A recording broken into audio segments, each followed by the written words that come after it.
ये भाई का सवाल ये है कि ऊँट की हड्डी दबाने से लोग कहते हैं घर में जादू नहीं होता, या जिस जगह पर ऊँट की हड्डी दबा दी जाए वहाँ जादू नहीं होता। और मेरे दोस्तों, बड़े अफसोस की बात है कि हम अल्हम्दुलिल्लाह इस हालत तक पहुँच गए हैं, लेकिन उसके बावजूद हमारे अकीदे अभी तक पुराने अकीदे चले आ रहे हैं।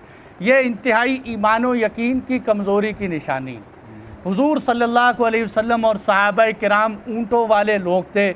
आपके यहाँ जितने ऊँट पाए जाते थे हमने सोचे भी नहीं है कभी, लेकिन कहीं भी हुजूर सल्लल्लाहु अलैहि वसल्लम से ये साबित नहीं है कि अल्लाह के नबी ने अपने घर में ऊँट की हड्डी दबाई हो।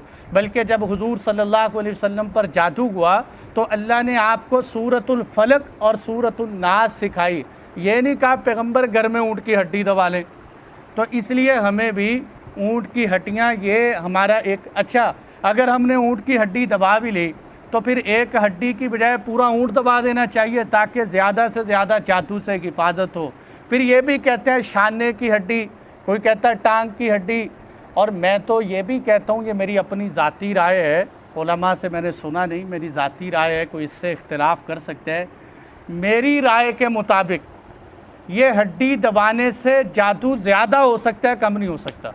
उसकी एक वजह, वो वजह यह है कि सही हदीस में ये बात आती है कि एक दफ़ा जिन्नात हुजूर सल्लल्लाहु अलैहि वसल्लम के पास शिकायत लेकर आए कि अल्लाह के नबी सहाबा किराम हड्डियों से इस्तिंजा करते हैं, इन्हें मना कीजिए कि हड्डियाँ हमारी खुराक हैं।